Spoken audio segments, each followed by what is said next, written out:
Sumainyo ang Panginoon. At sumaiyo rin. Ang mabuting balita ng Panginoon ayon kay San Mateo. Papuri sa iyo, Panginoon. Noong panahong iyon, umuwi si Jesus sa kanyang bayan at nagturo sa kanilang sinagoga. Nagtaka ang mga nakarinig sa kanya. Sabi nila, "Saan kumuha ng karunungan ang taong ito? Paano siya nakagagawa ng kababalaghan? Hindi ba ito ang anak ng karpentero? Hindi ba si Maria ang kanyang ina at sina Santiago, Jose, Simon at Judas ang kanyang mga kapatid na lalaki? At dito nakatira ang kanyang mga kapatid na babae, hindi ba? Saan niya natutunan ang lahat ng ito?" At ayaw nilang kilanlin siya. Kaya't sinabi ni Jesus sa kanila, "Ang propeta'y ginagalang kahit saan, liban sa kanyang sariling bayan at sa kanyang sariling sambahayan. At dahil sa di nila pagsampalataya, hindi siya gumawa roon ng maraming kababalaghan." Ang mabuting balita ng Panginoon. Pinupuri ka namin, Panginoong Hesukristo. Isang magandang umaga po sa inyong lahat. Ngayon po ay Biyernes sa ika-17 linggo sa karaniwang panahon at atin pong ginugunita ang kapistahan ni San Ignacio ng Loyola, ang founder ng Jesuit o mga Jesuita. At nawa sa tulong ni San Ignacio ay atin din pong makilala si Kristo at siya ay atin ding ipakilala sa lahat ng mga makakatagpo natin at atin ding ibigay ang atin ding pagsunod o obedience sa simbahan. Kung kaya't ngayon po ay sa ating Ebanghelyo, narinig natin ng pagkilala kasabay ng hindi pagkilala kay Kristo sa kanya mismong bayan nang siya ay magbalik at magsalita, mangaral. Bakit ko nasabing pagkilala at hindi pagkilala? Kasi kinilala naman siya na taga doon, kinilala siya na alam nila kung sino ang kanyang mga magulang, mga kapatid, kilala siya.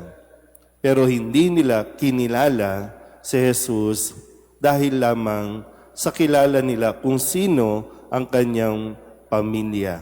Wala naman pong sinabing masama ang tungkol sa kanilang pamilya, tungkol kay Jose, tungkol kay Maria, kundi ang pagkilala lang sila ay mabababang uri. Karpentero lang. Hindi naman masamang maging karpentero, pero mababa ang pagtingin nila sa isang karpentero kay Maria na isang may bahay na ipinagtataka nila dahil paano siya naging mahusay, paano si Jesus nakapagsasalita ng nakapagtuturo ng para bang nakapag-aral. Hindi nga nila afford mapag-aral si Jesus. Naintindihan po ba? Yan. Pero maganda rin na mapagnilayan natin ng puntong ito na conscious ba tayo bilang mga kapatid, no?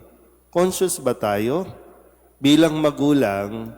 Conscious pa ba kayo sa kung anong reputasyon ang mayroon kayo na nakikita at nakikilala sa inyong kapitbahay o sa, kasi mayroon na rin tayong mundo ng social media.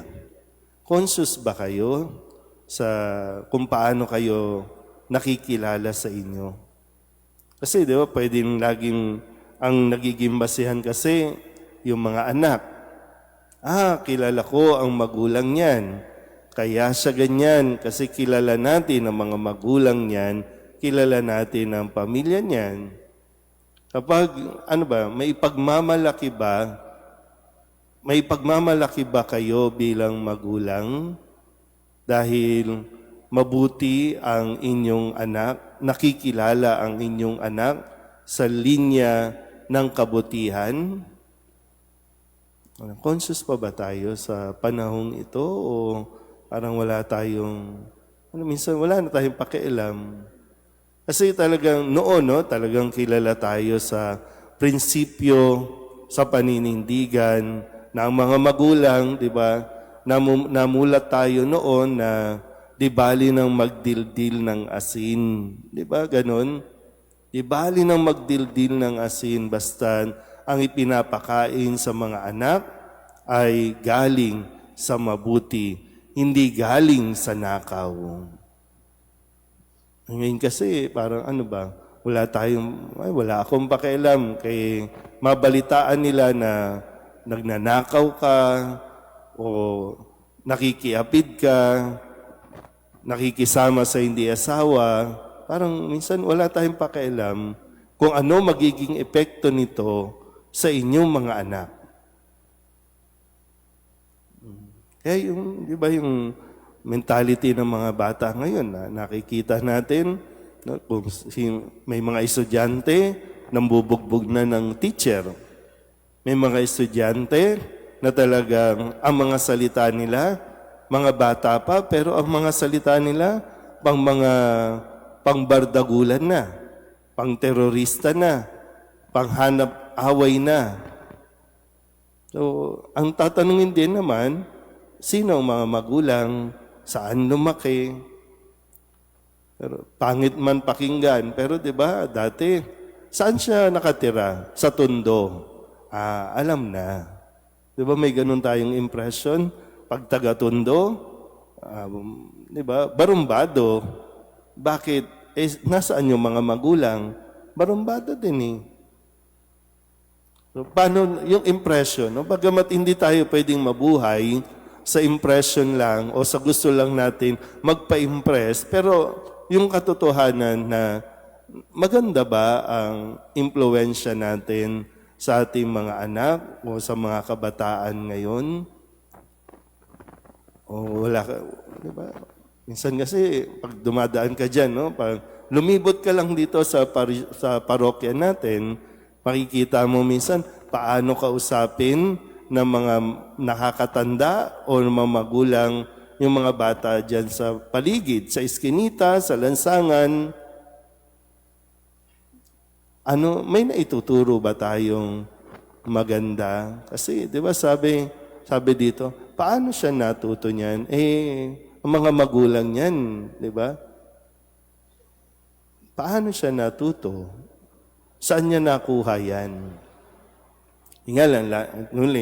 Muli, ang tatanong ko, pag sinabing saan niya natuto, maganda ba yung kanilang nakikita o hindi kagandahan?